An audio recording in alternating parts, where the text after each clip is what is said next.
Friends, good morning. कैसे हैं आप सभी। मैं रोशनी मदेसिया एक बार फिर से अपने सभी साथियों को एक्सपर्ट कोचिंग क्लासेज में स्वागत करती हूं। जैसा कि दोस्तों आप लोग ने अगर मेरी कल वाली वीडियो देखे होंगे तो मैं उसमें वर्ग बेस्ड क्वेश्चन सॉल्व कराई थी। तो आज का जो वीडियो होगा वो समांतर चतुर्भुज से संबंधित होगा और आज समांतर चतुर्भुज ही हम लोग पढ़ेंगे। तो आज की जो क्लास है समांतर चतुर्भुज की है। समांतर चतुर्भुज, अब समांतर चतुर्भुज को इंग्लिश में क्या कहते हैं? पैरेललोग्राम कहते हैं। क्या कहते हैं? पैरेललोग्राम।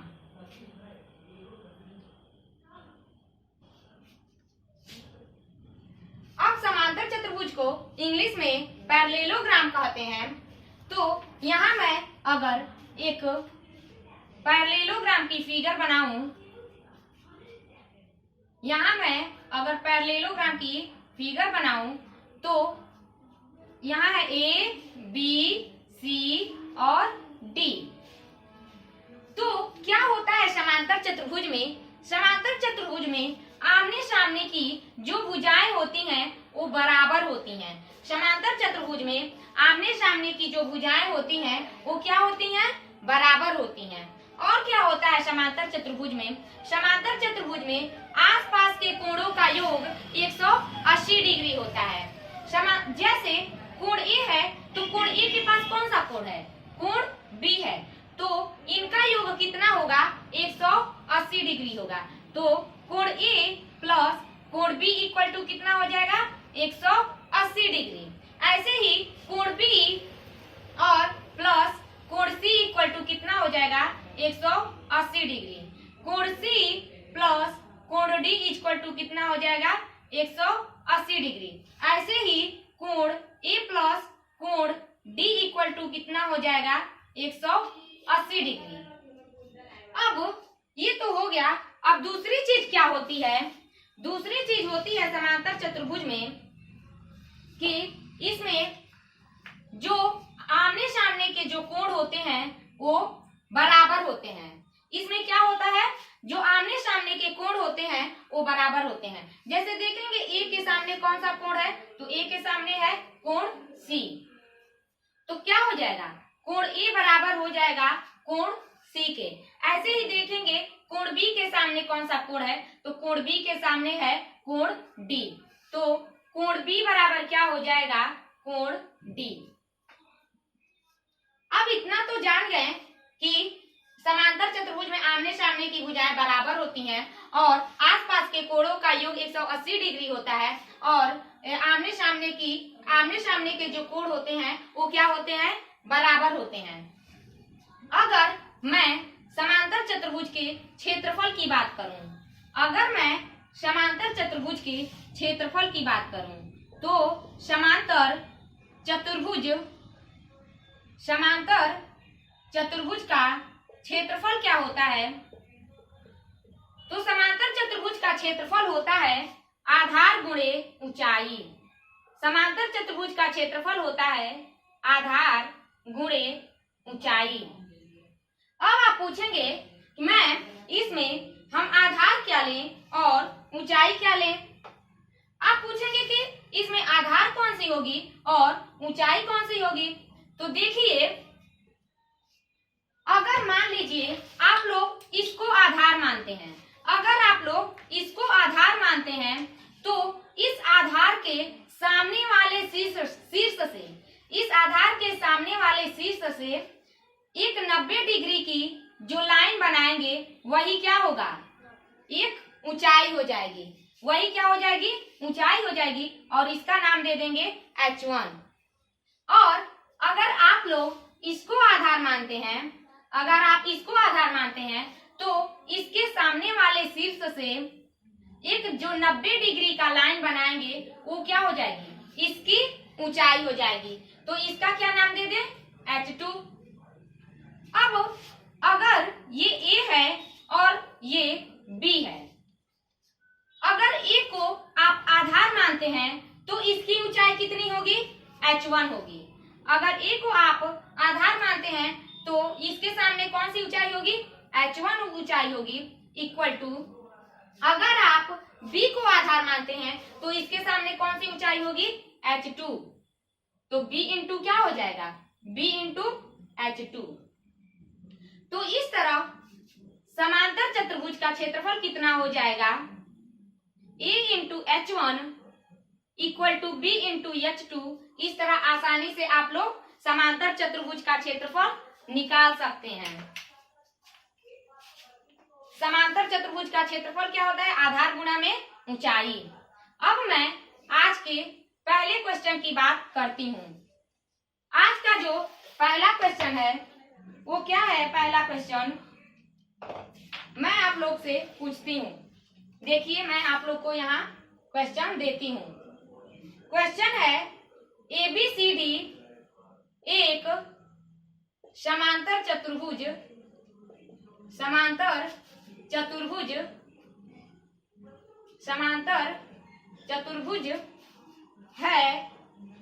ABCD एक समांतर चतुर्भुज है। कोण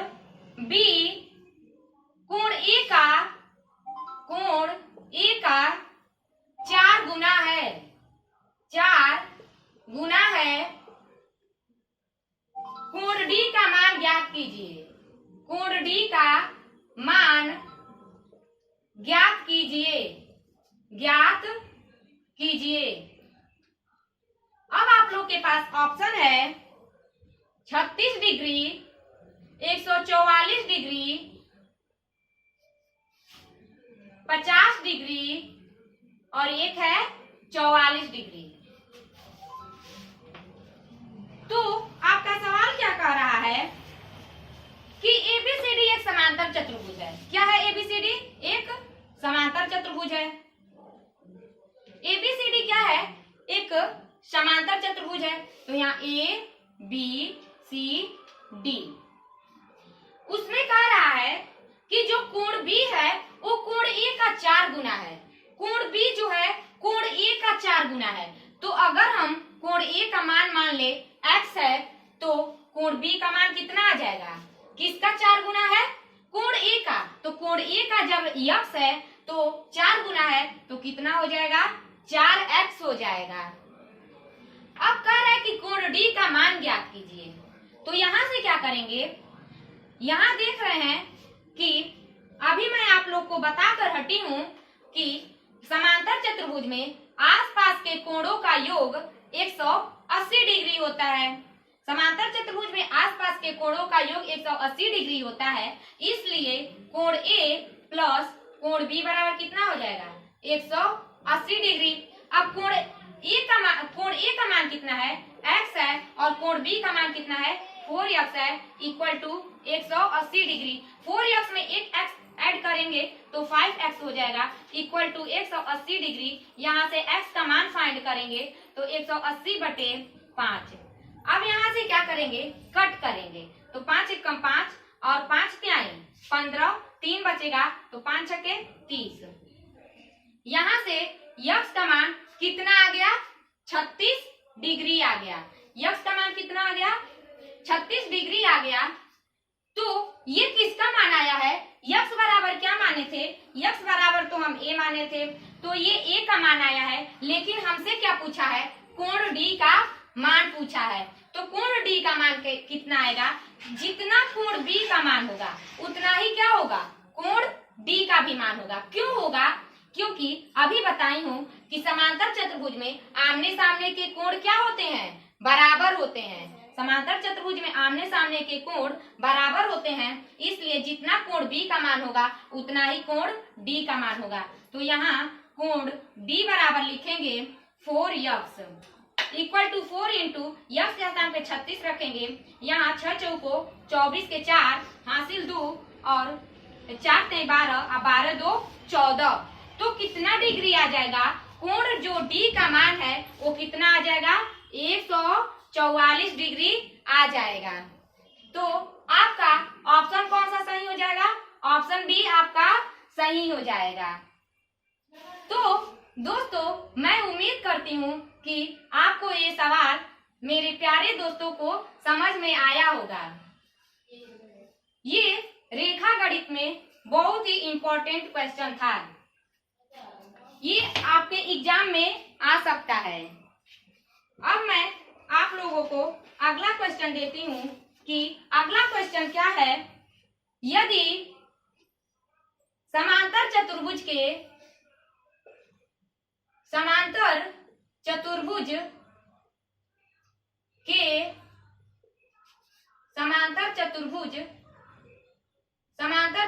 के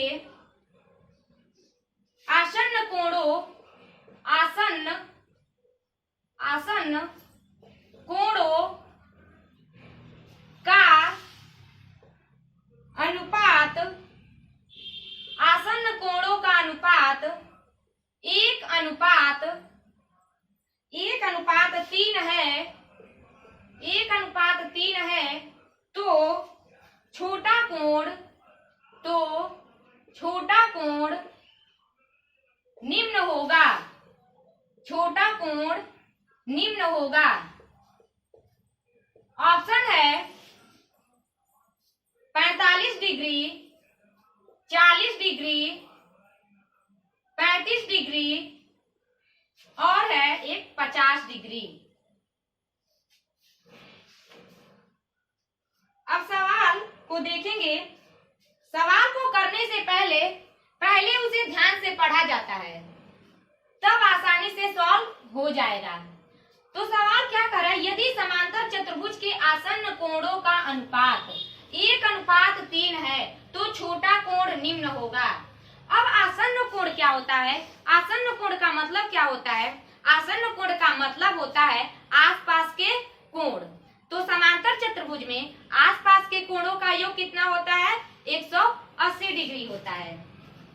तो अगर यहाँ एक समांतर चतुर्भुज बनाते हैं ए, बी, सी और डी, और कह रहा है कि आसन्न कोणों का जो अनुपात दिया है 1:3 दिया है। अगर हम 1 को x मान लेते हैं और 3 को 3x मान लेते हैं तो यहां से क्या हो जाएगा, इसका दोनों का क्या कर देंगे, योग किसके बराबर आ जाएगा? 180 डिग्री के बराबर आ जाएगा। तो x + 3x = 180 डिग्री। 3x में 1x ऐड करेंगे तो 4x = 180 डिग्री। यहाँ से x का मान निकालेंगे 180/4। अब क्या करेंगे, 4 × 1 = 4 और 4 × 4 = 16। यहाँ 4 बचेगा, 4 × 4 = 16, तो 8 में से 6 जाएगा तो 2 और 4 बचे कितना आ जाएगा? 20 आ जाएगा। तो यहाँ से x का मान कितना आ जाएगा? 45 डिग्री आ जाएगा। अब क्या पूछ रहा है, तो कह रहा है तो छोटा कोण निम्न होगा। छोटे कोण का मान पूछ रहा है। तो एक तो ये है भुजा, एक ये है कोण, एक ये कोण है, तो छोटा कोण पूछ रहा है। तो देखेंगे ये कोण बड़ा है कि ये कोण बड़ा है। तो x का मान तो आ गया 45। अब 3x, अगर 3 और x की जगह 45 रखेंगे तो 45 यहाँ क्या होगा? ज्यादा होगा ना, इसलिए कौन सा सही होगा? छोटे कोण का मान पूछा है तो छोटा कोण कितना होगा? 45 डिग्री होगा। तो ऑप्शन ए क्या हो जाएगा? सही हो जाएगा। तो देखिए बहुत इजी सवाल पूछता है लेखपाल में।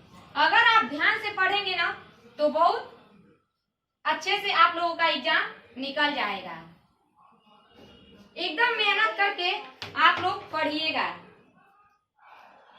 तो मैं आप लोगों को अगला सवाल देती हूं। आप लोगों का अगला सवाल क्या है, यदि एक समांतर चतुर्भुज के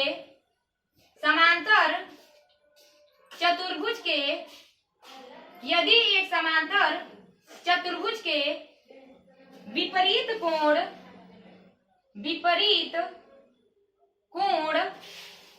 यदि एक समांतर चतुर्भुज के विपरीत कोण 3x + 5 डिग्री तथा 61 - x डिग्री है तो कोण निम्न होगा। तो कोण निम्न होगा, निम्न होगा। ऑप्शन है आप लोग के पास 47 डिग्री, 50 डिग्री, 40 डिग्री और 20 डिग्री। कह रहे कि यदि एक समांतर चतुर्भुज के विपरीत कोण 3x + 5 डिग्री तथा 61 - x डिग्री है तो कोण निम्न होगा। कोण पूछ रहा है, तो ये क्या है? समांतर चतुर्भुज है। तो समांतर चतुर्भुज में जो विपरीत कोण होता है वो क्या होता है? बराबर होता है। समांतर चतुर्भुज में विपरीत कोण बराबर होते हैं, इसलिए ये जो कोण है इस कोण के क्या हो जाएगा? बराबर हो जाएगा। तो यहां से लिखेंगे 3x + 5 = 61 - x। अब 3x लिखेंगे, ये जो x है माइनस में है तो इस इक्वल टू के इधर आएगा तो ये प्लस में हो जाएगा, इक्वल टू 61। ये जो 5 है प्लस में है, इधर आएगा तो माइनस में हो जाएगा। 3x में एक x ऐड कर देंगे तो 4x हो जाएगा। और यहाँ से 61 में से 5 घटाना है तो 11 में से 5 जाएगा तो 6, यहाँ बचा 5। अब x इक्वल टू 56 और बटे 4 हो जाएगा। अब यहाँ से कैंसिल करेंगे, 4 × 1 = 4, 4 × 1 = 4 और 1 बचेगा और 4 चौको 16। तो x का मान कितना आ गया? 14 आ गया। x का मान कितना अभी आया है? 14 आया है। लेकिन क्या पूछा है? कोण पूछ रहा है। तो चाहे आप इसमें x का मान रख सकते हैं या फिर आप इसमें x का मान रख सकते हैं। दोनों में से किसी में भी आप x का मान रखकर ज्ञात कर सकते हैं। तो देखिए, मैं अगर इसमें रखूं x का मान, देखिए कितना आता है। तो 3 × 14 + 5, 14 × 42 + 5। अब 42 में 5 जोड़ेंगे तो कितना आ जाएगा? 47 डिग्री। तो कोण का मान कितना आ गया? 47 डिग्री आ गया। आप इस पे रखे हैं तो भी 47 डिग्री आएगा, आप इस पे रखेंगे तभी भी आपका क्या आंसर आएगा? 47 डिग्री ही आएगा।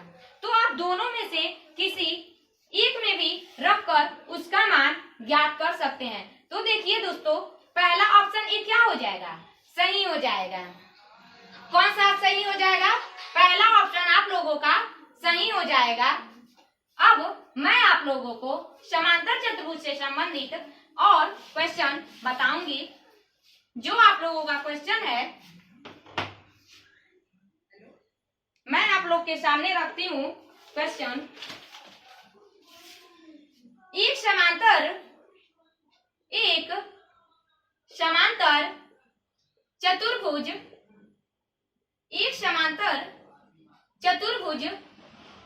एक समांतर चतुर्भुज का आधार उसकी ऊंचाई का 2 गुना है। 2 गुना है। यदि एक समांतर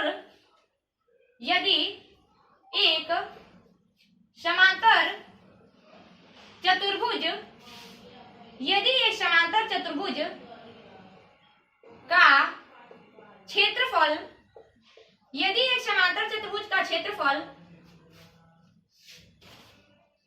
392 वर्ग मीटर, 392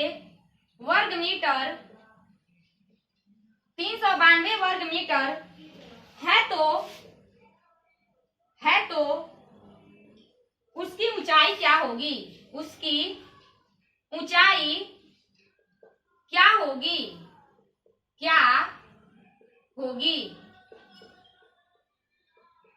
ऑप्शन है 14 सेंटीमीटर, ऑप्शन बी है 28 सेंटीमीटर, सी है ऑप्शन 12 सेंटीमीटर और एक ऑप्शन जो है आपका 21 सेंटीमीटर। कितना है? 21 सेंटीमीटर। एक समांतर चतुर्भुज दिया है। एक समांतर चतुर्भुज का आधार जो कह रहा है वो क्या कह रहा है? उसकी ऊंचाई का 2 गुना कह रहा है। उसकी दोगुना कह रहा है आधार को। यदि एक समांतर चतुर्भुज का क्षेत्रफल 392 वर्ग मीटर है, सॉरी यहाँ मीटर में दिया तो यहाँ मीटर होगा, वर्ग मीटर है तो उसकी ऊंचाई क्या होगी? तो समांतर चतुर्भुज का क्षेत्रफल क्या होता है? समांतर चतुर्भुज का क्षेत्रफल होता है आधार गुणा में ऊंचाई। आधार गुणी क्या होता है? ऊंचाई होता है। तो यहां से कह रहा है समांतर चतुर्भुज का आधार उसकी ऊंचाई का 2 गुना है। किसकी 2 गुना है?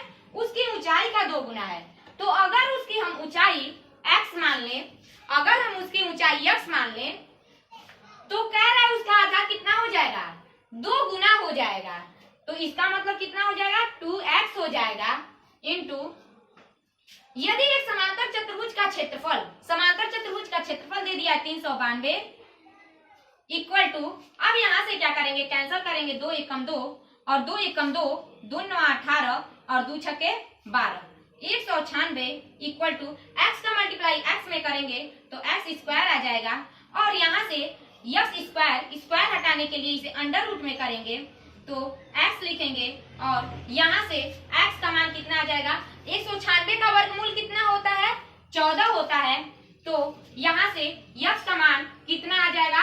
14 मीटर आ जाएगा। उसके बाद क्या कर रहा है? तो उसकी ऊंचाई क्या होगी? आपसे क्या पूछ रहा है? उसकी ऊंचाई पूछ रहा है। तो ऊंचाई को हम क्या माने हैं? ऊंचाई को तो हम x ही ना माने हैं। तो उसकी ऊंचाई कितनी हो जाएगी? x को जब हम ऊंचाई माने हैं, इसका मतलब ऊंचाई कितनी आ गई? ऊंचाई हमारी आ गई 14 मीटर। कितनी आ गई ऊंचाई? 14 मीटर आ गई। अब देखिए, मैं आप लोग को एक और क्वेश्चन देती हूं। देखिए, एकदम बहुत इजी क्वेश्चन है, थोड़ा भी टफ क्वेश्चन नहीं है। जो भी स्टूडेंट्स अगर ध्यान से पढ़ लेंगे तो उन्हें कोई भी परेशानी नहीं होगी। तो मैं आप लोग के सामने एक और क्वेश्चन रखती हूँ। एक समांतर चतुर्भुज है, एक समांतर चतुर्भुज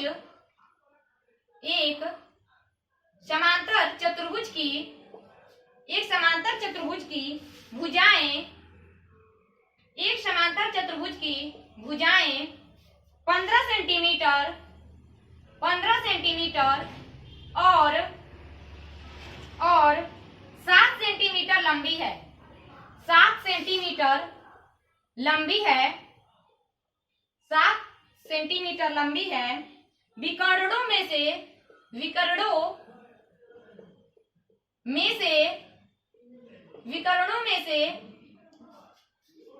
एक की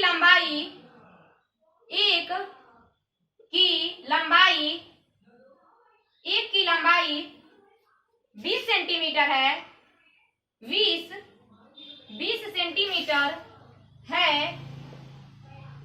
समांतर है। तो समांतर चतुर्भुज का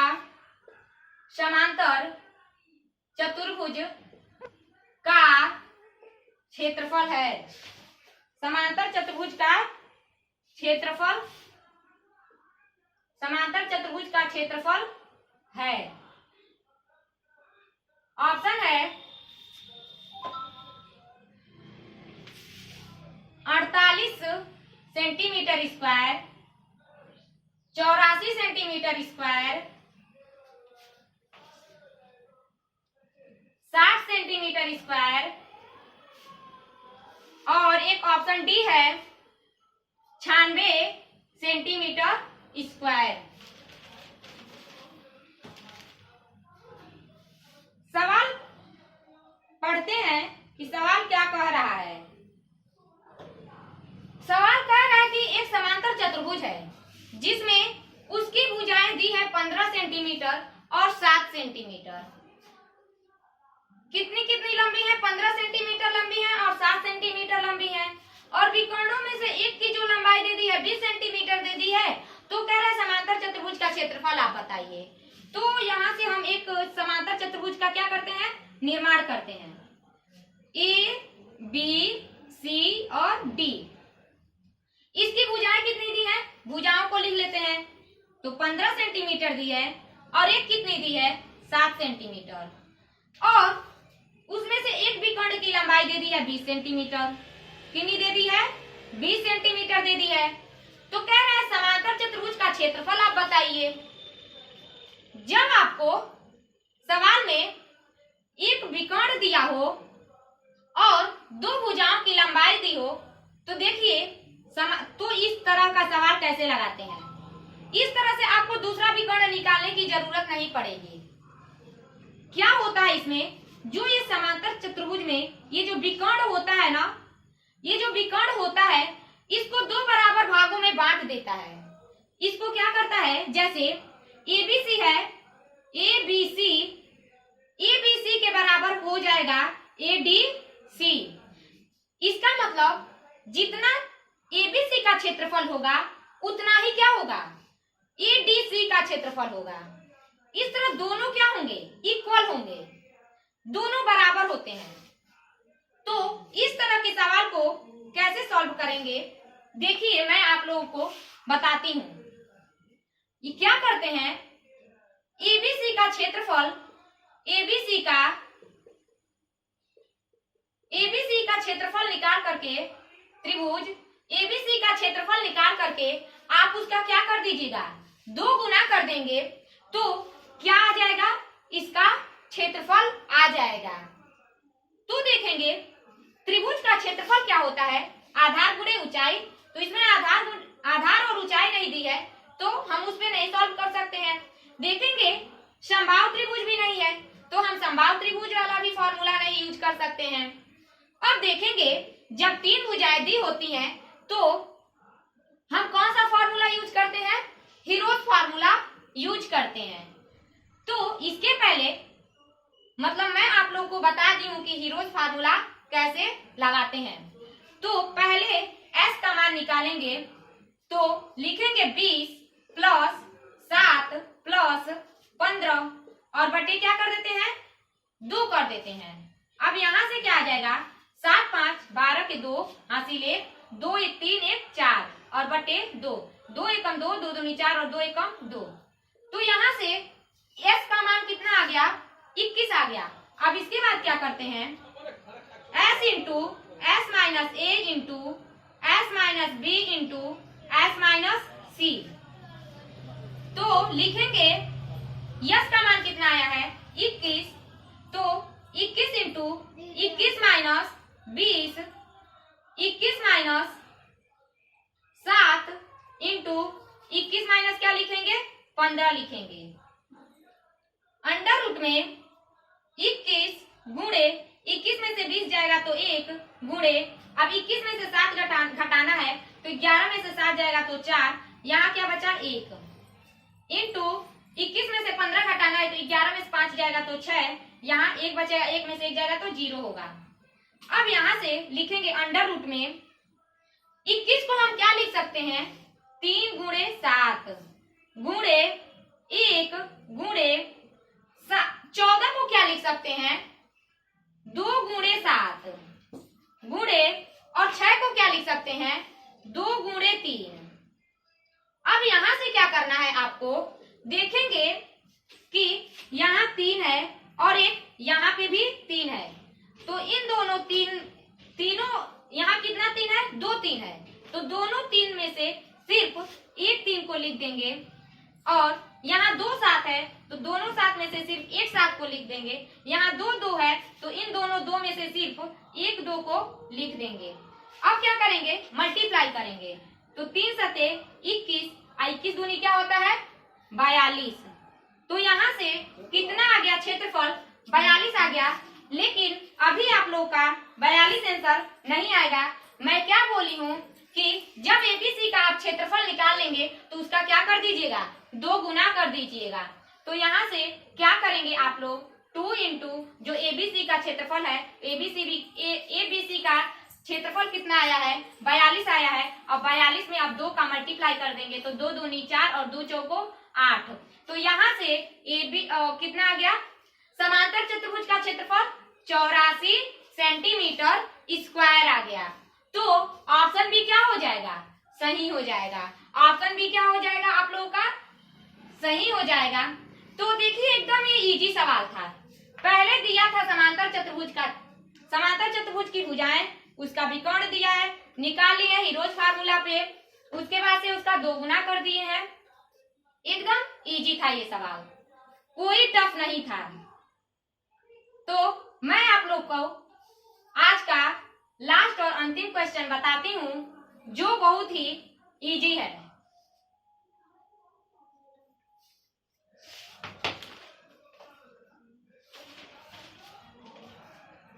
एक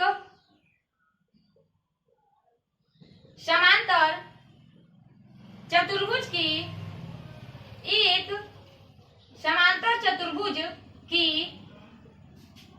दो आसन्न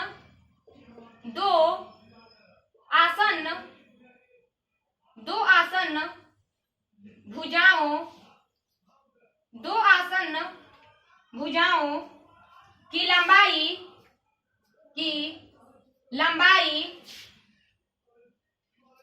15 सेंटीमीटर और 18 सेंटीमीटर हैं। 18 सेंटीमीटर हैं। यदि दो छोटी भुजाओं के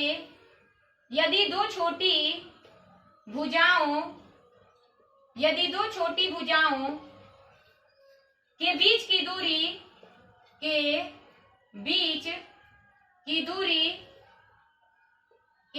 दूरी 12 सेंटीमीटर है, तो दो बड़ी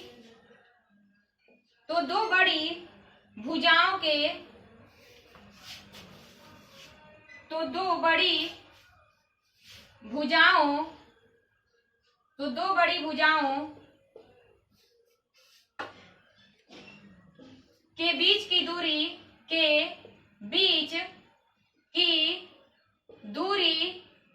ज्ञात कीजिए।